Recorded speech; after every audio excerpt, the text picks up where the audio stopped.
Welcome back to Basic Motorsports for another day here in the garage. So today, honestly, is kind of a sucky day, but we're going to start this video off with positive stuff. So if you remember back to my stimulus video, I had talked about I was going to take a little bit of the money because I had some extra time, and I was going to put a few of the extra kind of nagging parts up on the widefox. So let's start with going over those, and I'll show you the positive things I've made, or the positive changes I've made on the widefox, getting rid of some of the nagging issues I've had for about 4 years now. So if you remember back to me mentioning, one of the things that really drove me crazy about this car is that it had no bushings on the strikers for the doors. So it took a massive amount of force actually to get these doors to close. So literally for $1.50 a door, you get this little piece of plastic for a bushing, and you slid it on there, you put it on, and now the door, well, it closes like a dream, I guess you'd say. Actually fits very well, very easy fix. It's like 10 minutes, and why I didn't do it years ago, no idea. But this door is actually pretty nice now to fix, very easy to close. There you go, easy fix. If you ever have a problem with door effort, check to make sure you have a bushing on there.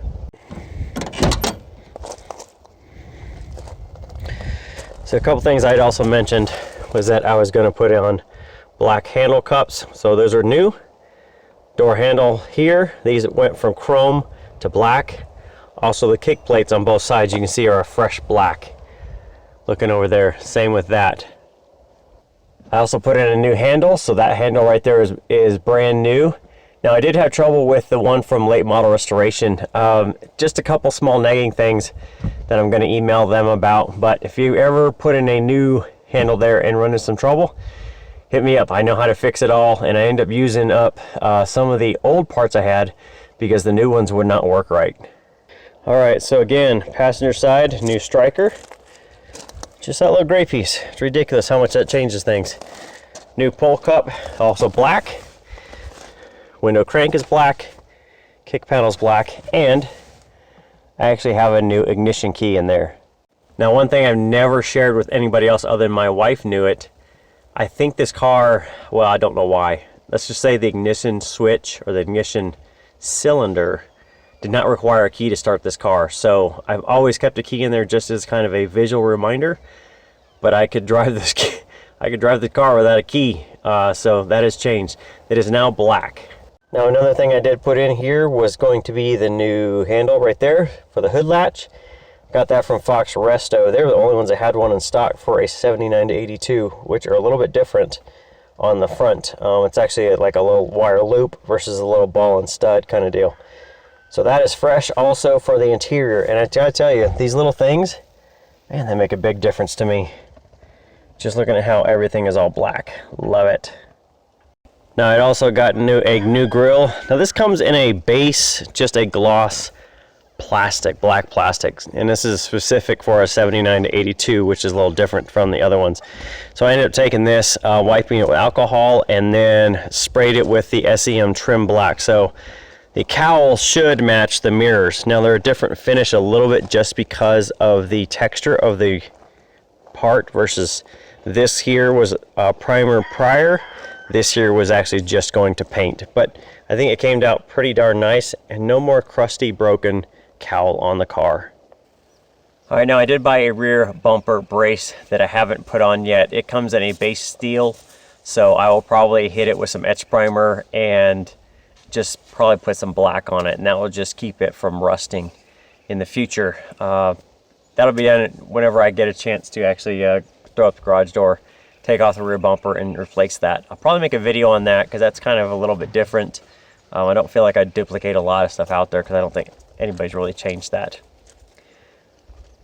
So let's talk about the sucky part of this video. So as of last Friday, so a couple days ago, I got furloughed from work. Now furlough is not laid off, like they have an intention of bringing me back, I hope. So what that means is, as of today, I am at home.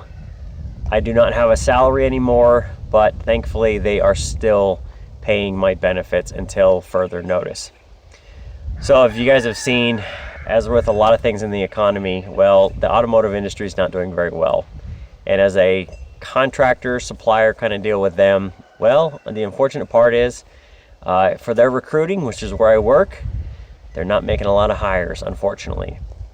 So at this point, I am furloughed, and I'm not sure exactly what to do from here on out. Now, there are definitely some options out there, right? I could immediately just go try to find another job.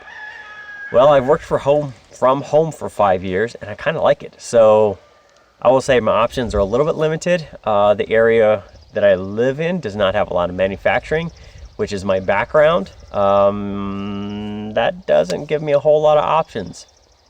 So, if you guys have ever seen that we have a second YouTube channel called Sprague River Homestead, you know that my wife and I do quite a bit of farming. Now, the weird thing of this is that, well, the farm stuff has actually picked up in this time frame, the last 2 or 3 months, where it seemed like the economy was going down. Our channel on sustainable living and farming, well, it's like gone really, really up. And right now we are doing far more farm stuff than anything else. And that's a lot of the reason I'm not in the garage so much. It's because I'm always out working on the farm doing something. So right now we're debating on if the inevitable happens, or if it does happen. I won't say inevitable, but if it does happen, then I do lose my job. I get laid off. I'll have unemployment for a while, which is no problem. The thing is, when that runs out, what's next? So we had talked about this morning after I got the call from one of my bosses that I was being furloughed, was that maybe we should try to go be content creators full time. Now, granted, you can do numbers and the economics and all that stuff, and it is a massive amount. The rule is about the old standard rule, I should say. The standard rule was, just to make minimum wage on YouTube, you need about 100,000 subscribers. Well, I'm not there yet. I'm not even in the ballpark, the solar system of that. So what I'm going to try to do is go back through a lot of my old videos. Anything I can add links to for sales, like to Amazon or anything else, you'll start seeing those pop up if you've seen any of my old stuff. And unfortunately, the economics of trying to be a content creator is I've got to draw a salary somehow, whether that's variable or whatever it is. So a lot of things are going to get a lot more links, a lot more money based, and unfortunately, I'm not going to have a lot of new parts for the wide body. So thankfully, I didn't order too much more stuff, other than I think if I'm going to do a metal wide body to get the English wheel I need, well, I'm going to have to sell a whole lot of stuff on Amazon to get credit to buy an English wheel. So that's the unfortunate part of it. So that's it, guys. The good news and bad news. Good news, I got a bunch of cool parts on the wide body. The bad news is, well, the wide body's probably going to be stuck at home far more than not this year. So no good guys or anything else. No Seattle trip anymore. And we'll see if I can even get it out and drive. I may just be taking trips to get coffee and ice cream. Who knows? That may be the thing this year. But don't despair. Furlough's not a bad deal. We'll still stick around. So if you guys need anything, let me know. Or if you have questions or anything else, let me know. I'm here. I ain't got nothing else to do. We'll see you next time.